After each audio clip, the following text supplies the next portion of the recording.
Je regarde comme impie et détestable cette maxime, qu'en matière de gouvernement la majorité d'un peuple a le droit de tout faire. Et pourtant, je place dans les volontés de la majorité, l'origine de tous les pouvoirs. Suis-je en contradiction avec moi-même ?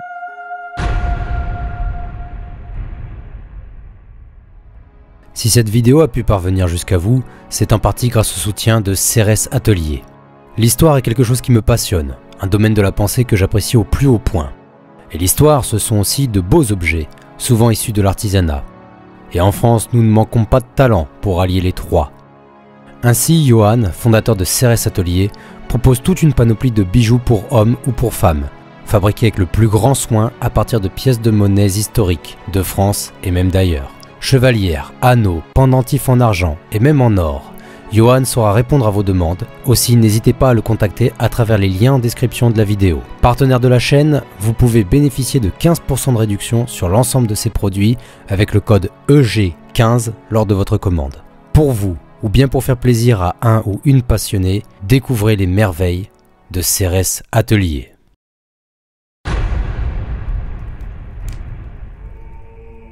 Il existe une loi générale qui a été faite, ou du moins adoptée, non pas seulement par la majorité de tel ou tel peuple mais par la majorité de tous les hommes. Cette loi c'est la justice. Quand donc je refuse d'obéir à une loi injuste, je ne dénie point à la majorité le droit de commander. J'en appelle seulement, de la souveraineté du peuple, à la souveraineté du genre humain. La tyrannie de la majorité est un concept politique élaboré par Alexis de Tocqueville. Il s'agit d'une réflexion profonde sur les paradoxes de la démocratie qui, sous bien des aspects, peut vêtir certains défauts majeurs des règnes monarchiques, surtout ceux ayant pour conséquence la restriction de certaines libertés individuelles. Dans son étude de la démocratie en Amérique, Tocqueville remarque que si ce régime démocratique est porteur de liberté et d'égalité, il comporte aussi des risques pour les droits des individus comme des associations. Il en va de même, selon lui, pour la diversité des opinions. Concrètement, il s'inquiète de la capacité de la majorité, ou d'un comptage de l'opinion perçue comme étant majoritaire, à imposer ses vues politiques de manière absolue, à l'instar d'une monarchie française bien connue. Il écrit : Lorsqu'un homme ou un parti souffre d'une injustice dans les États démocratiques, à qui voulez-vous qu'il s'adresse ? À l'opinion publique, c'est elle qui forme la majorité. Qu'est-ce donc qu'une majorité prise collectivement, sinon un individu qui a des opinions et le plus souvent des intérêts contraires à un autre individu qu'on nomme la minorité ?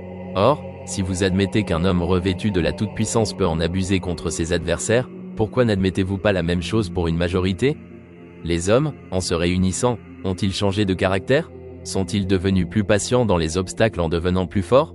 Pour moi je ne saurais le croire, et le pouvoir de tout faire, que je refuse à un seul de mes semblables, je ne l'accorderai jamais à plusieurs. Tocqueville définit cette tyrannie de la majorité comme un pouvoir qui, bien que légitime dans sa source, peut devenir oppressif si aucune limite ne l'arrête.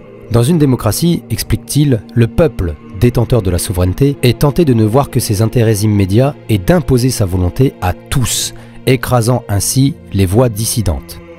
Il écrit : La majorité en Amérique a une puissance irrésistible, mais ce n'est pas seulement parce qu'elle est majoritaire, c'est parce qu'elle est vue comme l'incarnation de la justice et de la raison. Pour Tocqueville, cette imposition des idées de la majorité est particulièrement dangereuse parce qu'elle s'installe de manière subtile par la pensée. Elle devient alors une pensée dominante dont la volonté écrase, sans recours immédiat, certains individus ou certaines minorités concernées. Un mécanisme qui s'approche de la fenêtre d'Overton, dont j'ai déjà parlé dans cette vidéo. L'oppression, si elle n'est pas toujours physique, mais qui existe déjà bel et bien, est aussi psychologique, entraînant un conformisme qui étouffe la liberté de pensée et d'expression. Il donne ainsi deux exemples concrets, un concernant la guerre anglo-américaine de 1812 et un autre concernant le droit des Afro-Américains affranchis. On vit à Baltimore, lors de la guerre de 1812, un exemple frappant des excès que peut amener le despotisme de la majorité. À cette époque, la guerre était très populaire à Baltimore. Un journal qui s'y montrait fort opposé, excita par cette conduite l'indignation des habitants. Le peuple s'assembla, brisa les presses et attaqua les maisons des journalistes. On voulut réunir la milice, mais elle ne répondit point à l'appel. Afin de sauver les malheureux que menaçait la fureur publique, on prit le parti de les conduire en prison, comme des criminels. Cette précaution fut inutile. Pendant la nuit, le peuple s'assembla de nouveau, les magistrats ayant échoué pour réunir la milice, la prison fut forcée, un des journalistes fut tué sur place, les autres restèrent pour morts, les coupables, déférés au jury, furent acquittés. Je disais un jour à un habitant de la Pennsylvanie, « Expliquez-moi, je vous prie, comment, dans un État fondé par des Quakers, et renommé pour sa tolérance, les Noirs affranchis ne sont pas admis à exercer les droits de citoyens? Ils paient l'impôt, n'est-il pas juste qu'ils votent? » Ne vous faites pas cette injure de croire que nos législateurs aient commis un acte aussi grossier d'injustice et d'intolérance. Ainsi chez vous, les Noirs ont le droit de voter? Alors, d'où vient qu'au collège électoral ce matin, je n'en ai pas vu un seul dans l'Assemblée? Il est vrai qu'ils ont le droit de se présenter, mais ils s'abstiennent volontairement d'y paraître. Ils craignent qu'on les y maltraite. Chez nous, il arrive quelquefois que la loi manque de force quand la majorité ne l'appuie point. Or, la majorité est un but des plus grands préjugés contre les Noirs, et les magistrats n'ont pas la force de leur garantir les droits auxquels ils ont pourtant accès.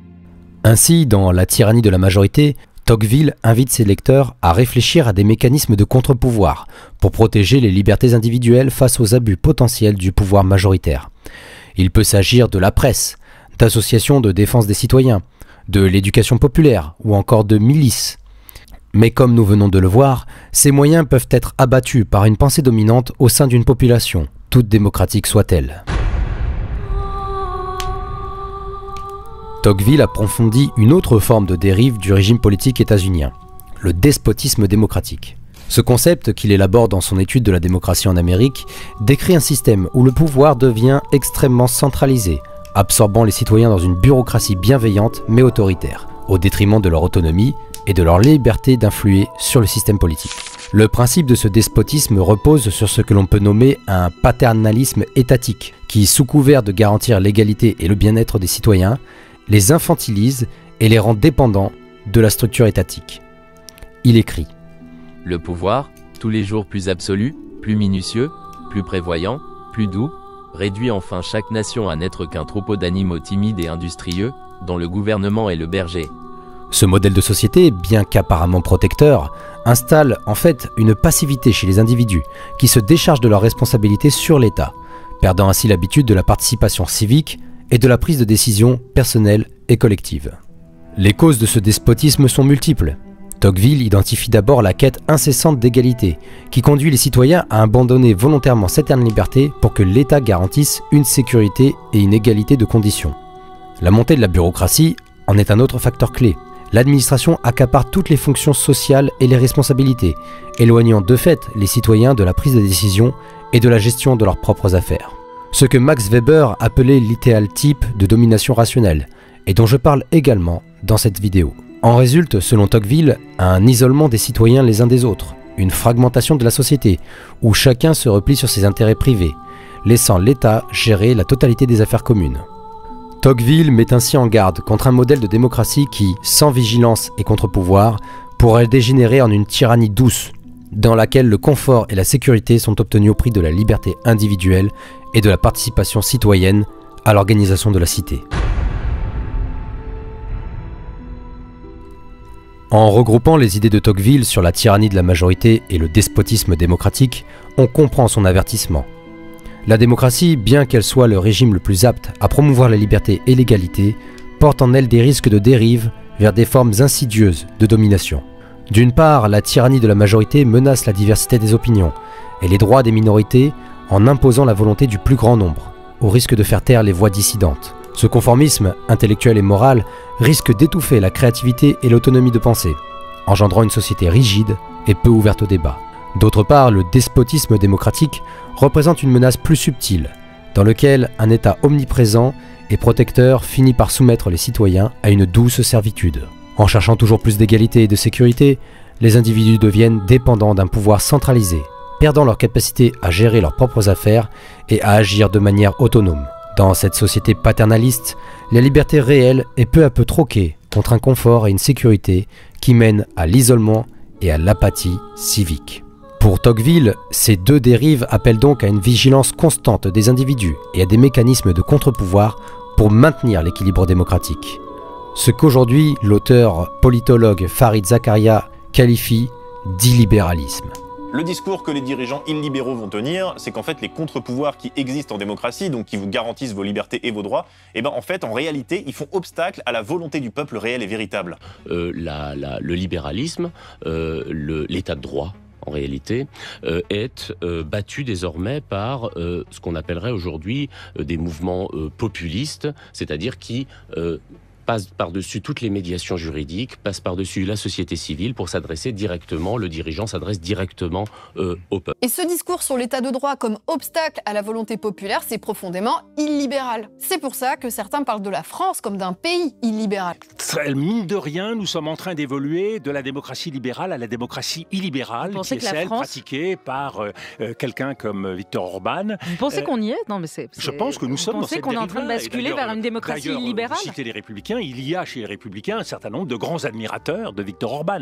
Je pense que les digues sont en train de sauter. Sans ces garde-fous, que sont la presse indépendante, les associations anticorruption, ou celles qui viennent au secours des précaires, des isolés ou des enfants en difficulté scolaire, la démocratie peut basculer vers une forme de domination douce et acceptée, où l'individu, certes égal aux autres, devient un simple rouage, passif, d'un système autoritaire et dans lesquels les valeurs de solidarité n'ont plus cours. Ainsi, Tocqueville nous invite à réfléchir à la manière de préserver les libertés individuelles, la diversité des opinions et la participation active des citoyens dans la vie publique, éléments essentiels pour qu'une démocratie reste un régime au service de la liberté et non de l'asservissement.